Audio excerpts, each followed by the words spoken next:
It's beefy, baby. Hey, My name is Luke Hodson. Alex Morrison. hey, You ready?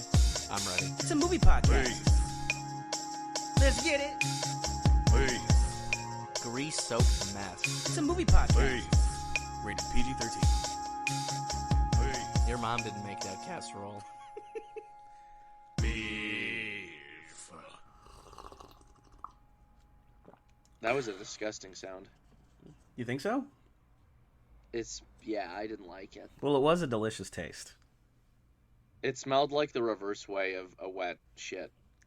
The reverse way. Yeah, because it was going in instead of out. Okay. Wow. Well, hey, buddy. Hi, guy. We're really far away from each other right now. We're so far. I'm in a desert. We're in a different time zone. This hasn't happened ever. No, God, I can't imagine. This is a bucket of beef first. It is a bucket of beef first.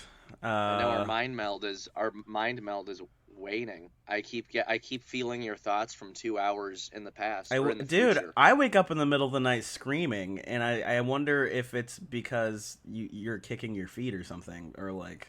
Yeah, I think that might be it. There's a bunch of flies in my housing that they have for me out here. Oh, that makes sense for the dreams I have where I'm a fly. Oh, that explains it. Yeah. You must really be putting a lot of energy into those dreams, because I thought it was just one fly, and then I went into the bathroom today and it was 3 flies. Yeah. So, if you could just tone it, if you could have like a suicide dream as a fly. Suicide dream fly. Hell yeah. Yeah, that'd be really clutch for me. That's a dope And, band like, name. And then turn into like a little dog that I don't have to feed or Take care of. Wow. Okay. Just like a spectral pooch. A spectral pooch. I like that. Yeah. Yeah, you know. Like the one from Nightmare Before Christmas with the ghost puppy or the ghost dog. Yeah, but I want fur. You want fur. Yeah. Well, Jesus Christ, Luke, you can't have your cake and eat it too. I think that's as how the saying goes. I've decided, yes, I should be able to. Interesting. Yeah. I think that's only fair. I mean, I believe you. Thank you. Yeah. Hey, everyone. I'm gonna find a way. Also, the first thing that happened when I walked into Medora, Mhm. there was a big tall cowboy. Like a real He looked cowboy? Yeah, he was a big tall cowboy. Oh, dude, I want to And he meet a looked- real cowboy, like a real cowboy for real, so and bad. he looked really gruff, and I was a little intimidated. I was like shaking, you know. Yeah, as And you he do. He leaned over and he said, "Your buddy ain't in these parts, son. Oh, You better look out." This didn't happen. you're gonna fight a It's a fake cowboy? thing. Am I gonna fight? I don't think I'll fight a cowboy. Don't Honestly, do it. It seems like it does seem like there are a decent amount of real cowboys out here, and then there's just a lot of Walmart people. Yeah. That's like Indiana. That's like really Indiana, honestly. Yeah. Indiana is almost they're exclusively definitely- Walmart people, and then like people who believe that they're on a beach all the time. Yeah, 'Cause but seriously, the town is, that makes it sound like I'm talking shit about the people. I really like it out here. The people are super friendly. You do I seem would to. say You do the seem one- to be really liking it out there. Yeah, the people are really great. They're super sweet. It's I'm having a really good time.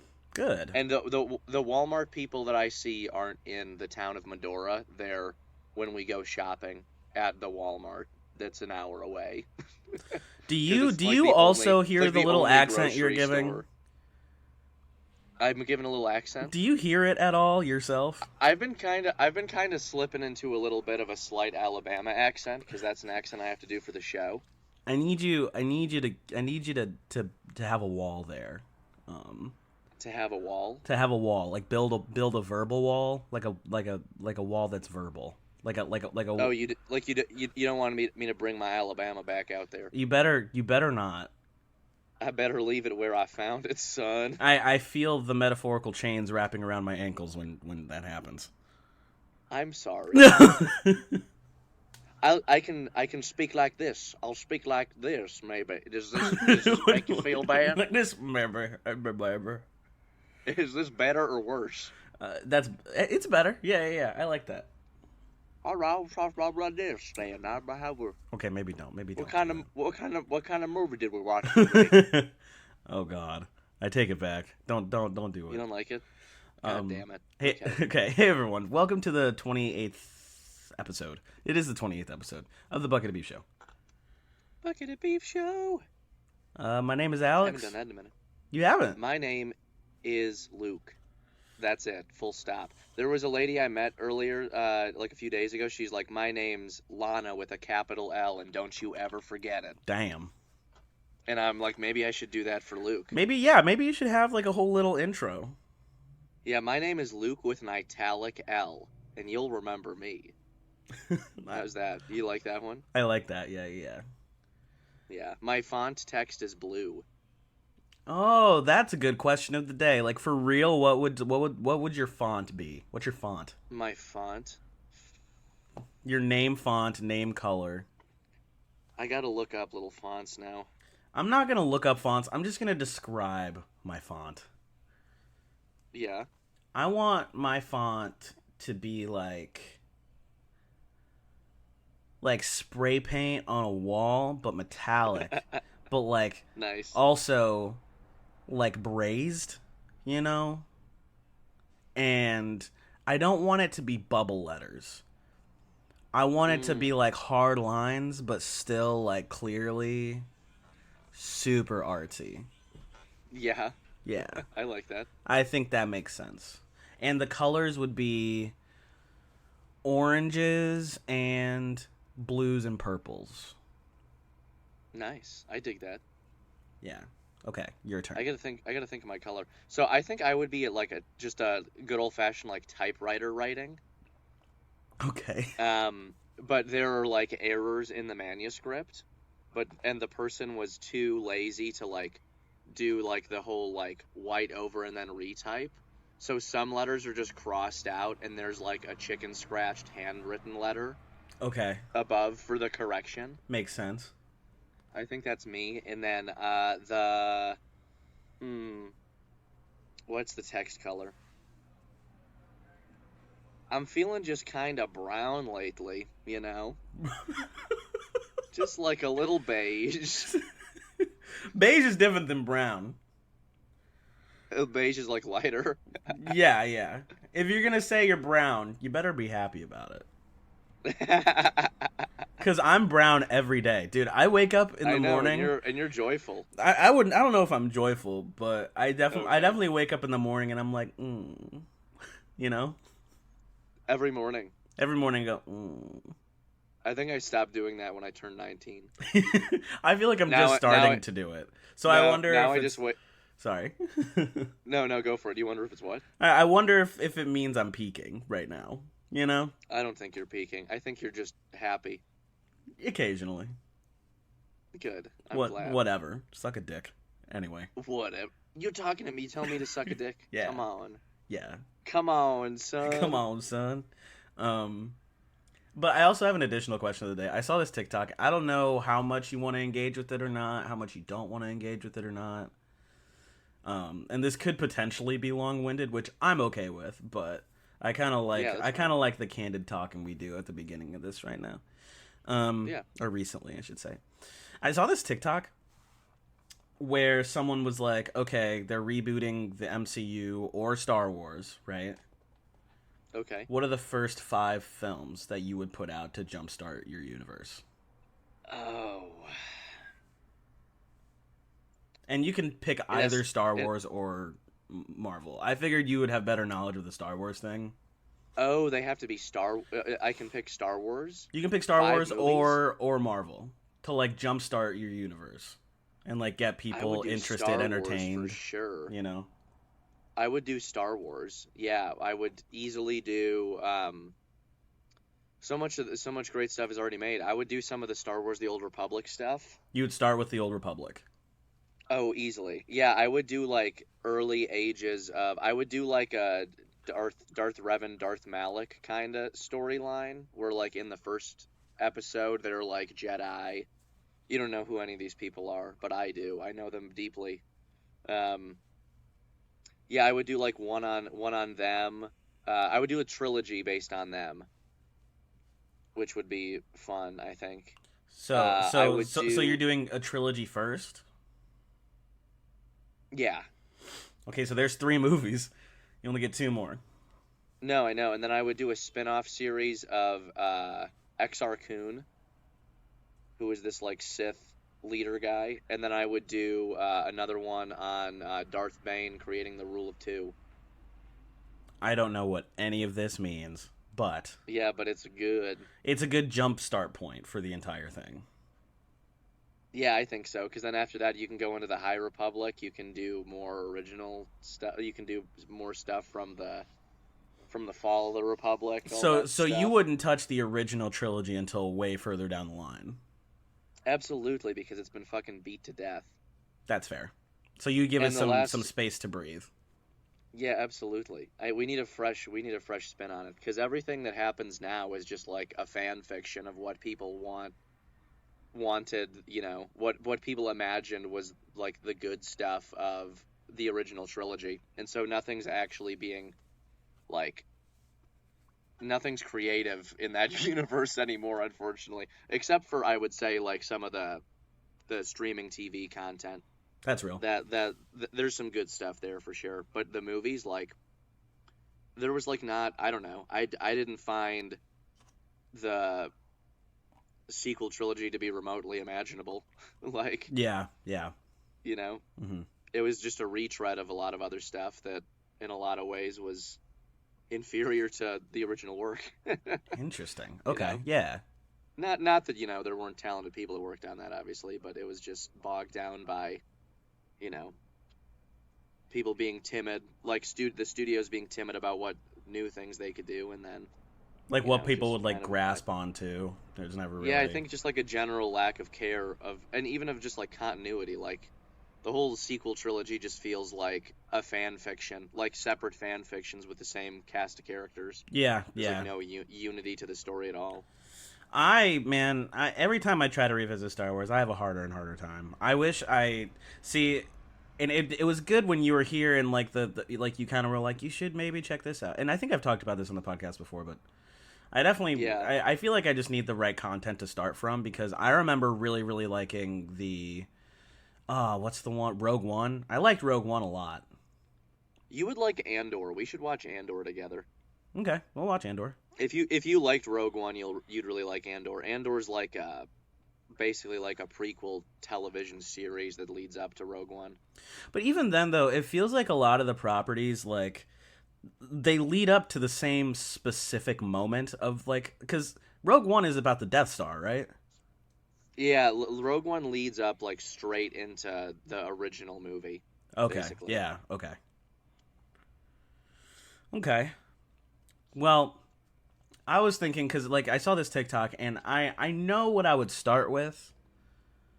For Yeah, what'd you start with? like with Marvel for sure. With Marvel, I would start with the Incredible Hulk. I think that's the first one I would do, and I think Yeah. the only purpose would be to manufacture the idea that you know powered beings are also like very feared at first. Yeah, that makes sense. And you get to introduce Shield like almost immediately, but not as like a world superpower Shield, like a very young infant government agency.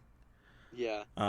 Do that, and then I would have like Wolverine be in that too, and recreate kind of like the Hulk versus Wolverine deal, where Wolverine is just kind of on his own. He's like a mercenary, and then I would jump into X-Men. Do X-Men. The Hulk and Wolverine fought. Yeah, there's a really good animated movie actually about it. Really? Yeah, it's yeah, it has Deadpool in it. It's really fun How does Wolverine not like totally get bodied? because he's like his bones are made of an invincible metal, and he has like the greatest healing factor in all of Marvel. I'm just imagining like the Hulk just throwing him into space. Yeah, but I mean, I don't know. It's like the whole like unstoppable force and immovable object Meets deal. an immovable object. Yeah, that's fair. Yeah, Yeah, it's cool conceptually for sure. So I would have that, and then I would do Spider-Man. Yeah. Because I think the Hulk is always good for like kind of spanning the country, and then you like usually he ends up in Latin America for some reason. Really? Yeah, for some reason he always That's funny. jumps around in Latin America. Yeah, he just can't stay away from Brazil Yeah. and Uruguay. Yeah. But then I would jump to Spider-Man because I want a very clean look at the street level crime. Kingpin would be the big bad, and that would kind of be that.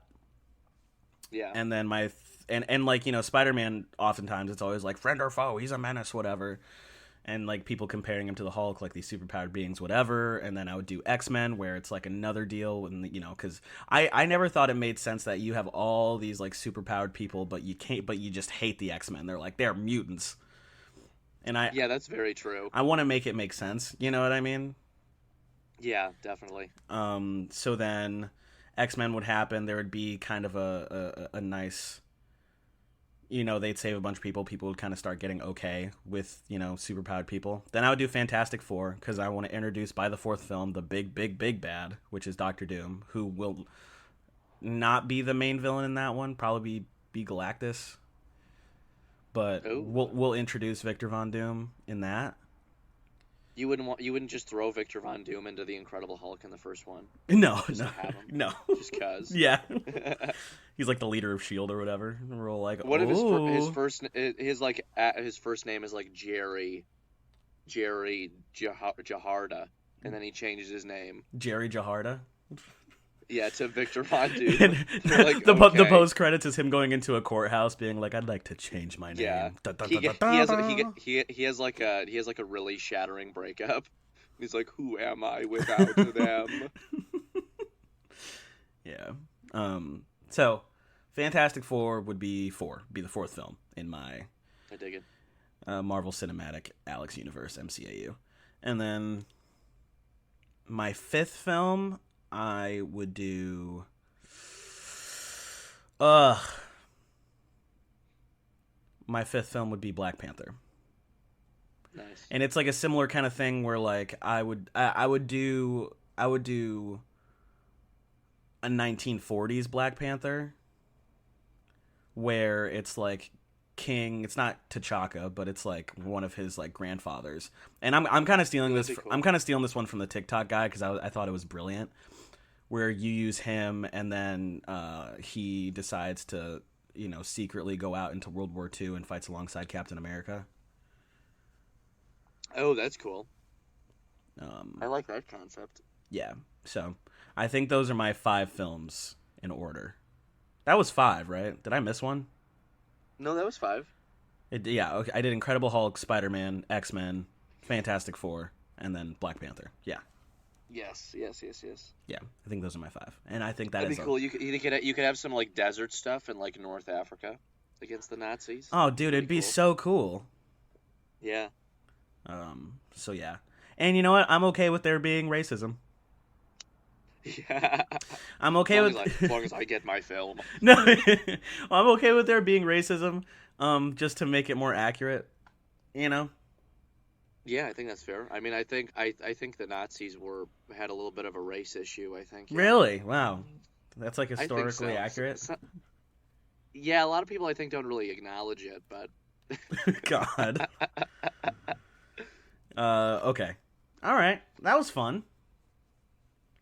it was fun. I had a good little time. All right, Luke. What did we watch today? All right. We watched Lady Bird. Lady Bird. I fucking loved Lady Bird. Dude, it was excellent. Lady Bird made me weep occasionally, like light tears, and there were so many times that I did this watching the movie completely alone where I went, "Oh, Lady Bird." I did my bottom lip curl out thing, and I was like, whoa. Like multiple times. I had happy "Oh, Lady Bird." Like there was like the "Oh, Lady Bird," and then there was like the oh, Lady Bird. Like, it was, you know what I mean? Yeah. I fucking loved this movie. This might have been one of my favorite movies that we've watched for the podcast. And Yeah. I had wanted to see Lady Bird for so long, but I just never did. For some reason, I thought this was the one with Timothée Chalamet and Steve Carell. I don't know why I thought that. Oh, you thought it was like Beautiful Boy? Yeah, I thought it was Beautiful Boy. I don't know. I was like, because I saw Timothée Chalamet and I was like, ooh, they're trying to squeeze a lot in here if they get to that point. Yeah, I liked his character in this movie. Yeah, it was very.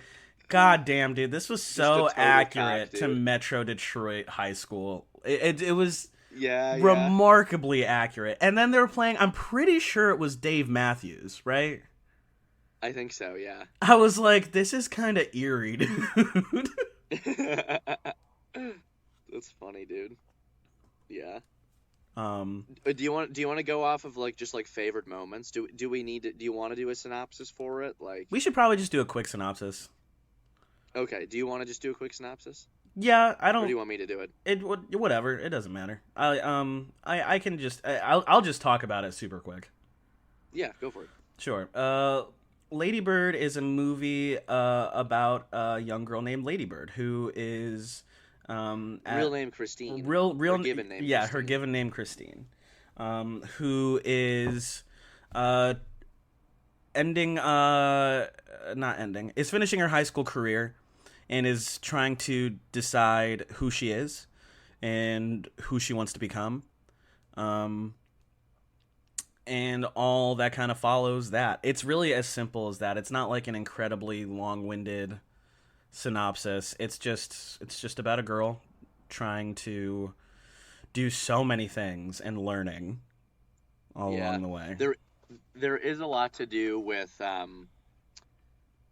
I mean, just like economic inequity in this movie too. Like it's a huge. Yeah, absolutely. It's a hugely sensitive topic, like the finances in Lady Bird's household. Near the beginning of the film, her father loses his job, and her mother is basically working like double shifts at like a psych hospital, basically. Yeah. Where it seems like she's a nurse. And it also seems there are also these nods to the time period, which is so specific. Yes, 2002. Yeah, and lots of 9/11 terrorist type of conversations Iraq War and stuff. Yeah. So there's a lot to dive into here. Yeah. And a lot of plot points that don't necessarily fall off, but I feel like react in ways that kind of life does. Yeah. And I know that doesn't make a ton of sense, but even like her best friend Julie, who we see as a primary character toward the beginning of this, like she kind of falls off for most of the movie. And it's at least the last half, yeah. Yeah, like a pretty big portion. And then finds her way back at the end. And at first I was like, well, that was kind of like she was gone for a really long time. Yeah. But like that's why this movie is so eerily close to just existence at that age. Like I don't. Well, it is, and sorry, go ahead.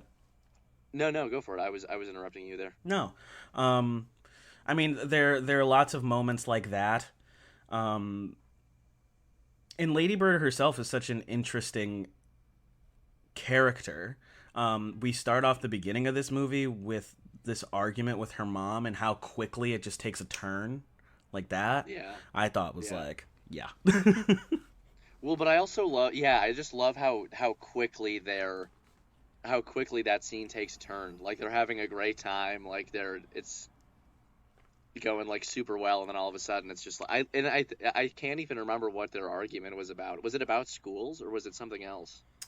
In the beginning there. I literally can't even remember what they were arguing about. But that's just so like true to life, where like it doesn't even really matter necessarily what started the argument. It matters like what was said to each other. No, yeah, basically how... her mom is like, you're dumb, and she's like, but you have a big heart. And like it's so funny because the one line that sticks in my head from this movie is she's like, you have a big heart, and she goes, big fart.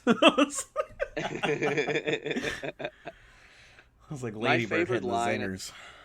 One of my favorite Lady Bird lines in this movie is when she says, "There are a lot of other things that are sad in life other than war." When she's talking to Yeah. Timothy when Chalamet's she's talking character. to Timothy Chalamet. Yeah, yeah. I don't know. There's just something that's like that I like so much about Lady Bird because it just really is. It feels so truthful to just like small moments in life Definitely. that like some things that are just like quirky things about life that are inconsequential, and then other things that are like what I really like about Lady Bird is that it shows it like shows how deeply impactful one moment can be. Yeah, yeah. And how deeply and how differently those moments can affect individual people, Yeah. um yeah, and it's short with it, like it lets you feel it, but then it just moves right on. Mm-hmm. Like a worse movie would have like two of the moments that Lady Bird has, and Lady Bird has like an incredible moment. I would argue like every scene, if not every other scene.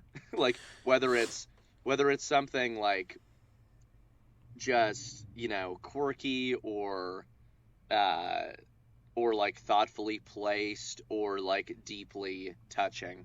And I it's really think that also this sorry, go ahead. I keep cutting you off. I just feel like this movie is dripping with charisma. Like it is such a charismatic movie. It is, yeah, absolutely. And it's so unique in its approach, its dialogue and things like that. But what I love about it too, also in that vein, is the way that things happen to Lady Bird, or the way that she pursues these things that she doesn't even necessarily want to do or like be a part of. They happen and she reacts to it briefly, but all these moments just kind of move on from her, and so she moves on.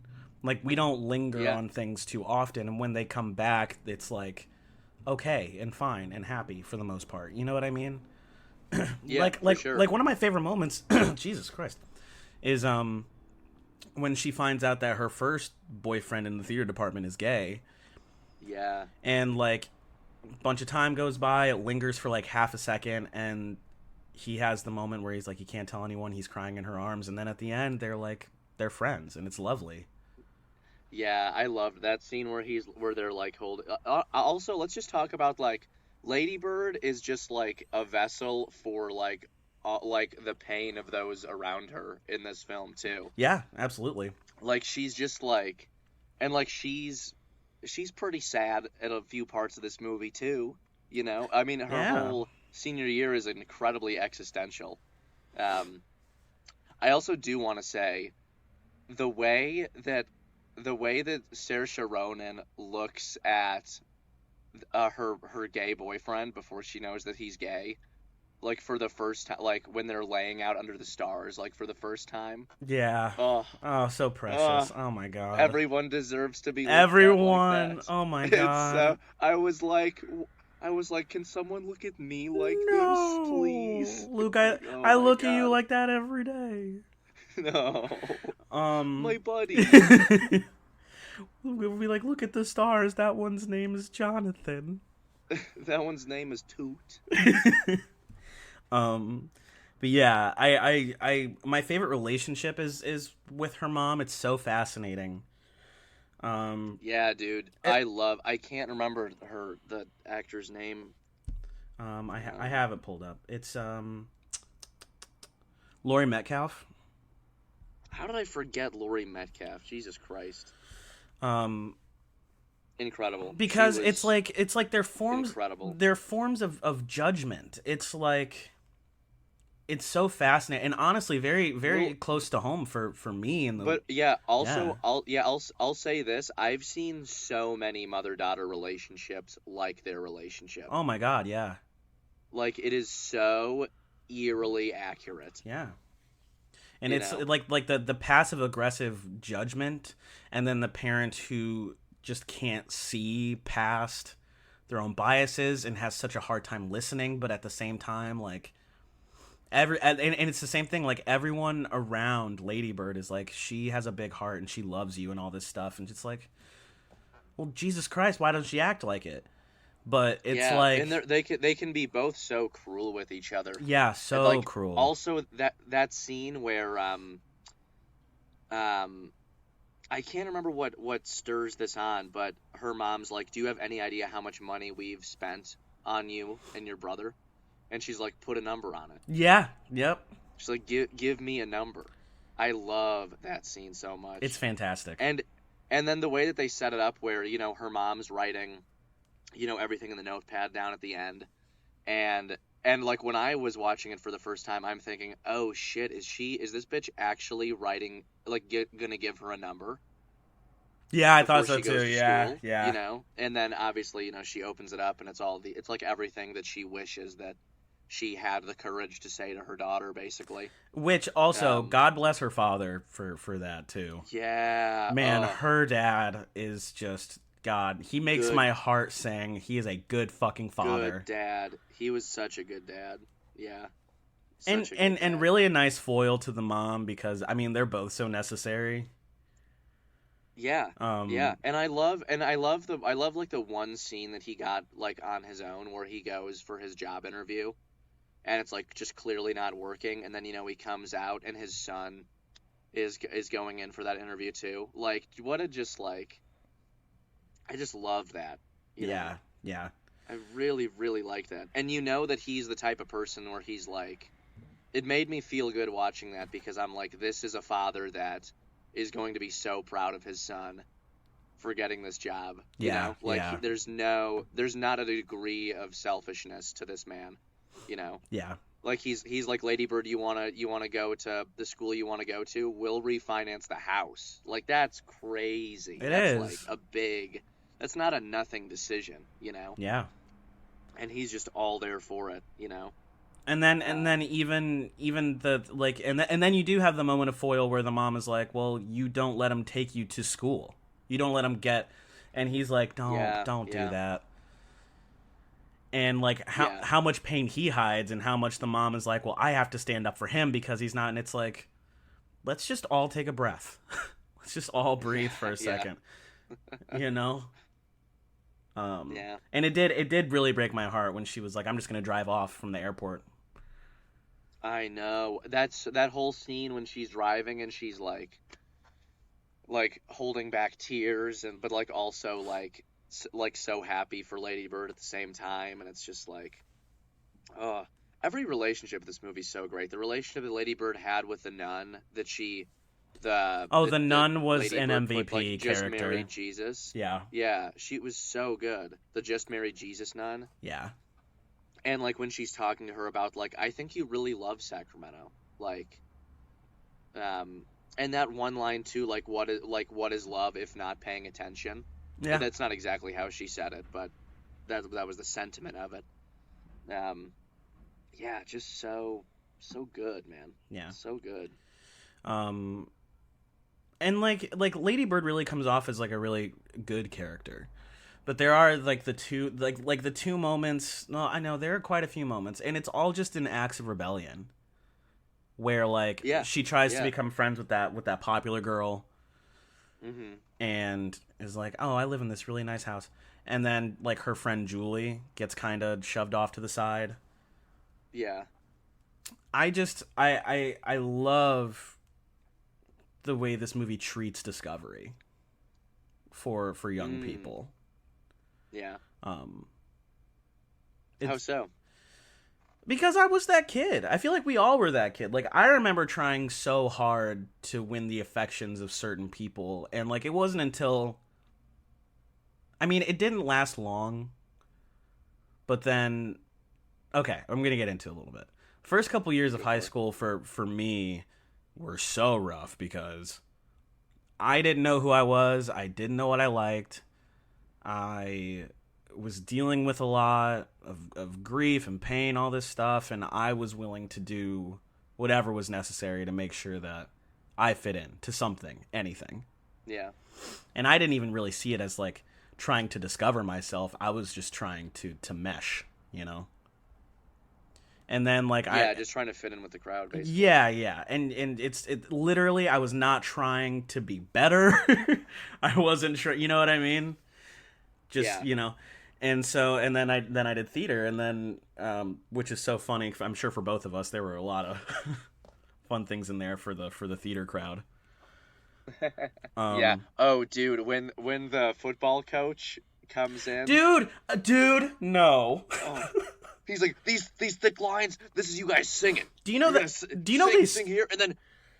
Sorry, what were you saying? Do you know they stole from Mad TV when they did that? Oh, did they really? Have you ever seen the Coach Hines videos? No. Luke, okay, I'm gonna text you right now, actually, and I really want you to Okay. look. I'm texting you right now because there is a Mad TV sketch, and everyone at home, you should definitely go check these out too. They're very funny, but this movie, or at least that guy, stole very hard from Mad TV. What is it? Maybe they had a It's, writer from Mad TV on here. Coach Hines opening night, and I text you that, and I really want you to watch it because it's literally what is his name? Keegan Michael Key as a football coach, and he like walks in. It's like they're at intermission. And he's like, "I need you to go over here, and then I need you to do a twiddly diddly dee straight down the center." It's Luke. It's uncanny, and I was almost like, "Oh, this is cheap," but. Oh man. Yeah, I think that's my only gripe with this movie, that it was, unless it was totally intentional. Unless it was intentional. Yeah. Who knows? But I'll have to do some more research on it. Yeah, and then the other drama teacher who left because he has crippling depression. yeah, what the hell happened to him? Yeah, we just get to see a little tidbit of it, Yeah. I think that was also a good scene just because it's so interesting. It's so interesting to see Lady Bird's mother interact with other people in this film that are not Lady Bird, Yeah. because she is so warm and caring and inviting, and giving to all these people, Yeah. and it's just like so heartbreaking to see that she just has such a hard time, giving that to her own daughter. And also not even being times, able to say that I don't like you. You know what I mean? Just say you like your fucking daughter. Say it. Yeah. She's like, I just want you to be the best that you can. Yeah, and that line, obviously, when like, what if this is the best version? Oh and my everything. gosh, I'm yeah. Like, oh my, yeah, Jesus, yeah. This had the dialogue of a Wes Anderson film in a lot of ways. The dialogue's so good. Yeah. And it's almost like, I would argue a little. I don't even know. I feel like this was just its own. So it is similar-ish to a Wes Anderson film for sure. It feels like a lot of these scenes, and this is again an oddly specific thing that maybe only you will understand out of me saying it. Yeah. But it's like there's one truly impactful line that you could like get a tattoo of in every scene, and then the scene is built around that one line. Yeah, I think that's fair. Like, does that I make think that's sense? fair. Yeah.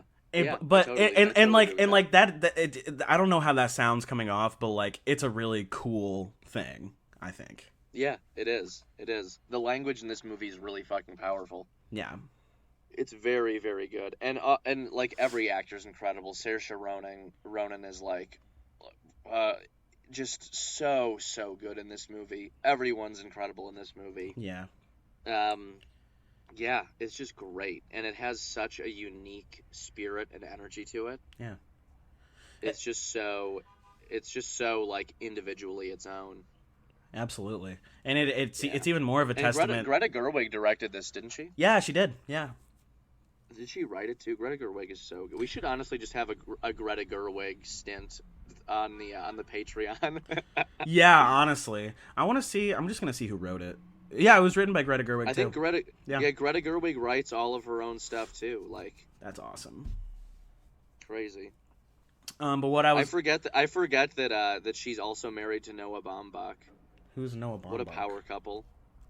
He's a writer, or he's a director and screenwriter. That's awesome. He did. Yeah, let me pull up what he did too. Well, as you're doing that, I just wanted to say, go back a little bit, because you said the acting was so good, and I'll say it's even more of a testament to the actors when you have, I wouldn't say repetitive scenes, but like continued arguments with like the mom, or like Lady Bird is with Kyle, and you know it's the same type of conversation. Yeah. And it's like it never feels repetitive in the way that isn't entertaining. You know what I mean? Yeah, that's true. That's like true. it's because it's a continued argument, or this continued thread of like pain or somebody not understanding something, that just like they find new ways to interact within those threads. Yeah. God damn, I hope I'm making sense. I hope I don't sound like a rambling fucking idiot right now, but I think you're making sense. but yeah. I think your language is beautiful, Alexander Morrison. Oh, thank you, Luke Hodgson. Yeah, of course. Yeah, of course. You know. So you did you look him up? Noah Baumbach. Yeah. Yeah, he's not a. He directed Madagascar 3, Europe's Most Wanted. Awesome. Fuck yeah. His most recent ones were Oh no, actually he didn't direct it. He wrote it. Hell yeah. He did Frances Ha with Greta Gerwig too. He helped write and direct and produce it. Okay. He co-wrote Barbie with Greta Gerwig too. Really? Yeah, but he also did. I bet those writing sessions were fucking steamy. Yeah. he also wrote. Well, they are married. Yeah, exactly. He also wrote. He wrote and directed Marriage Story. You remember Marriage Story? Yeah. And he also wrote and directed White Noise. Damn, that's such a testament. I don't know if you remember. Yeah. And White Noise the play? Oh, he also acted in Kicking and Screaming. Hell yeah, I love Will Ferrell. Funny. It's White Noise the play, right? Well, they made a movie version of White Noise. I know there was a White Noise play that came out like last year, the year before, and it had David Diggs in it. Ooh.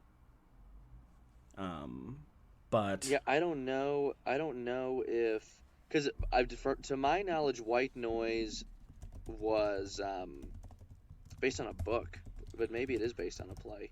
David Diggs. I'm checking out Variety. Let's see. That demands and deserves attention. It's premiere. No. Yeah, no. the White Noise film is based on a 1985 novel. Okay, yeah. This White Noise is directed by Suzanne Laurie Parks, but damn, dude, that's so cool. These two directors are so good with or writers and directors are great with dialogue. Yeah, Greta Gerwig's got a special spirit to her, for sure. It's so fascinating, and it's. And I'm pretty sure she's from Sacramento. That would make she's sense, a West man. Coast girl. It's like these types of movies that are so close to home and written by the directors and stuff, man. It's like, yeah, like it feels like this and Juno and Shawshank are like. Oh yeah, this does have kind of Juno sensibilities for sure. It has Juno sensibilities. It's very Juno feels broader in its approach. Yes. Yeah, I agree. But yeah, this just feels so specific. And that when she goes, dude, I don't think my heart could withstand a Juno Ladybird double feature. It would grow 8 sizes too big. 2 sizes too big. No, 8. 8. 8. Yes. Oh no. I just be a big old red heart. Yeah, man. No, I love this movie. Did you have anything like any gripes or anything you were just like meh about? Because I feel to be totally honest, I don't nothing that I really give a shit about to complain about. Yeah, no. To be honest, I thought it was all just fucking great. It was fantastic. And even when she got to New York and instantly went to the hospital. Yeah. Like I will say this. This is a movie, obviously. Some people are like, I know it's a movie. I'm trying to think of what, and also maybe I just I don't dress well. I'm not an immaculate dresser. I basically am. I dress like my father was my model for how a boy should dress. Sure. And so I just look like what my then 40-year-old like construction-esque working father would wear. Sure, You know, yeah. so I don't have good fashion sense. But she had some nice clothes at the end for being broke as fuck. I will say that. And I know she was thrifting all the time. But that one thing at the end, I was like, she looks like maybe she got some really good finds at the thrift shop, but I feel like all she sometimes bought was the blazer yeah, that's true. for like Maybe I'm thinking too $10 deep at a Goodwill. Yeah, you're probably right. There were a few times where I was thinking like her mom must be pissed at her for spending money on her like highlights and her hair dye. Too. That was another thing I was thinking about occasionally. Super real. Mine were just like money things. I'm like, if you don't have any money, why this? Why this? Those were like the few times where that came up. Yeah, you know? yeah. Yeah. But yeah, man. But you know, they're stylistic things. You know, I'm so glad that Lady Bird had the fucking hair that she had, and the blaze and the outfit that she had at the end was like so. It was like it's so perfectly encapsulated, like a young girl becoming a young woman. You know. Yeah. I thought it was like so. It felt so. It just looked right. You know. Yeah. Yeah. Oh man, I can't gush about this movie enough. Yeah, we should definitely try to get through Greta Gerwig's Oh, for sure. I would love to watch discography, Frances so to Ha. say. I've heard wonderful things, and she acts in Frances Ha. She's like the lead in Frances Ha. I'm pretty sure. Really? And directed and wrote it. I mean, I think Lady Bird and Frances Ha might be like a little semi-biographical, just a little bit, because I'm pretty sure she's from Sacramento. It's like I looked at her Wikipedia a while back. I'm pretty sure she had like an absolutely phenomenal relationship with her father. Like I wouldn't be surprised if if the Lady Bird dad is like kind of lightly based on Greta Gerwig's actual dad. Yeah, yeah.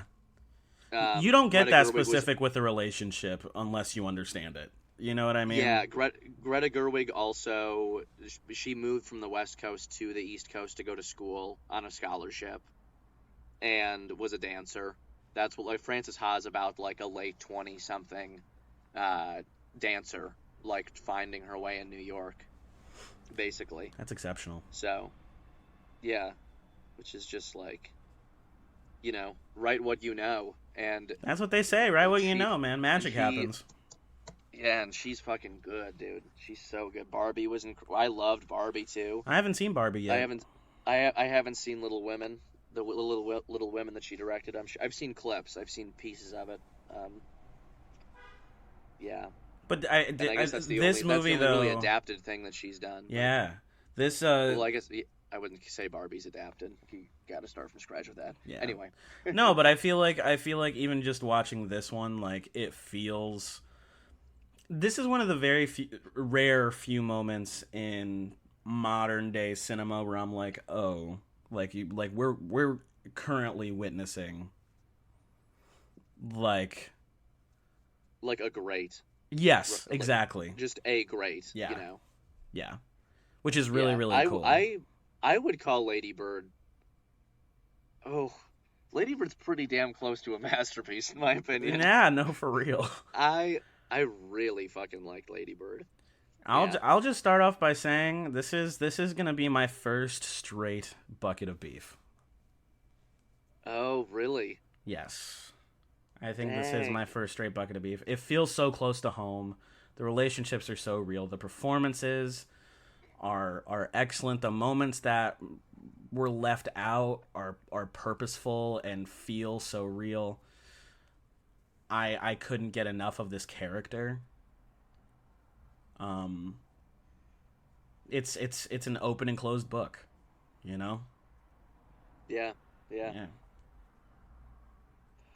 I gotta agree. I loved the even just the minor characters. Like, was her brother's name Ryan in this, or was that another character's name? I might be totally wrong. Her Lady brother's Bird's brother. name is I got you. It's Miguel. Oh, it's Miguel. Yeah, of course it's Miguel. Because they have that whole thing about her basically saying he got into school because he wasn't white. Yeah. Well, no. And I'm like, They said he didn't put his ethnicity. That's why he got in. yeah. And then she's like, okay, Miguel. Like they wouldn't And know. that was pretty. Yeah. I also like every minor character. Like I loved the actor that played Miguel's girlfriend in it too. Like she had so many nice soft moments. Yeah. And it was like so cool to see like, you know, her perspective on. Well, and like think about it this way, like Lady Bird's mom is so stressed about money. She's like saying that we're basically on the brink of destruction. But she also has the generosity to say to Miguel, like, yes, your girlfriend can live in our house and like we'll be able to, she can eat our groceries, and you know what I mean? Yeah, yeah. Like just that kind of dichotomy there. Anyway, I'll stop gushing. Yeah, this is fucking no, I'm not gonna go there. I gotta save that. I gotta keep that in my pocket. Keep it in your pocket. What? Yeah, I have a. You know what? I'm gonna say it. Okay. I'm gonna say it. Lady Bird felt like this. Lady Bird felt like, you know, you're a primal human. You're like rolling through the world. You don't know what fire is. You don't know what cooked meat is. You stumble upon a wildfire, and there's an ox that has unfortunately succumbed to the flames, and he's all charred and burned up. And you're really hungry, and you start nibbling on him, and he's just so delicious. It has changed your life to experience cooked meat for the first time, and it just feels so true, and so hearty, and so right. I think that's the most pertinent thing you can say is that this movie is true. Oh, it's so true. Yeah. It is such a true movie. Yeah. Yeah, absolutely. Yeah. Do you want to give it a number rating? Yeah. Oh God. What do you got? Oh God. This is a 9.9 out of 10.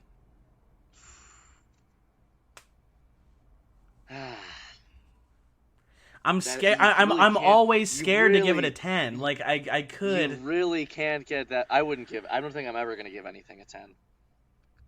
I was gonna give it a slightly lower score. I'll meet you in the middle. I'll give it a 9.8. Okay. I was gonna give it a 9.7 because I'm just waiting for that other movie to come along. I am too. Most supreme film. And you know what's funny for us? It's gonna be something a little bit dumber. You know what I mean? Yeah, I agree. Like RRR, the first time we watched it, if we did a podcast right after that, I would have been like, this is a 10 out of 10 movie. That's so true. That's so true. Maybe when we were more green to this reviewing game, now that we're, up there with the likes of 123 Movies and 123 Movies is a fucking pirating thing. They don't review movies. No. IGN. We're basically like Roger. We're basically like Roger Ebert, Yeah, exactly. Basically, Yeah, people come to us every day. We're basically Screen Rant, Exactly. Yeah. Yeah, Quentin Tarantino hears "What's up, Beefers," and he starts shaking in his boots. Tarantino's like, oh, these guys are gonna wreck me if I don't do this right. Yeah, it's like I'm doing this for my boys. Dear God. Yeah. Yeah, Greta Gerwig's a national treasure. Saoirse Ronan's a national treasure. Lucas Hedges is a national treasure. Oh, they're all so good. They are. So good. Everyone in this cast. Everyone in this cast, just monumental performances all around. Just so. Yeah. And you know what's like? I feel like the set for this film had to be just like perfect vibes. Oh my god. But I'm also like, just imagine like if the set vibes were atrocious, but this is still the product that came out of it. I mean, dude, You know? like a large part of this had to be emotionally draining. Like I'm sure. I really hope Laurie Metcalf and what is her name? God damn it, Saoirse Ronan. Saoirse Ronan. I hope they're best fucking friends. Yeah. You know what I Yeah. mean? I feel like you kind of gotta be after something like this. Yeah. You know. Yeah. So many intimate Laurie moments. Metcalf, man. Laurie Metcalf was so good. And isn't she? Am I wrong about this? I thought she was in Roseanne. Am I right in that? Let me see. I think that's. Because I thought that was her sister. Yeah. Yeah. Let me see. Yeah. She plays the sister in Roseanne. Roseanne's sister. Oh, really? Nice. How cool that she stepped out of that. Well, she also did a whole. She did Broadway stuff too. Well, I had no idea. Back in the day. I had no idea. Yeah. Yeah, you just saw her as Rose. Yeah.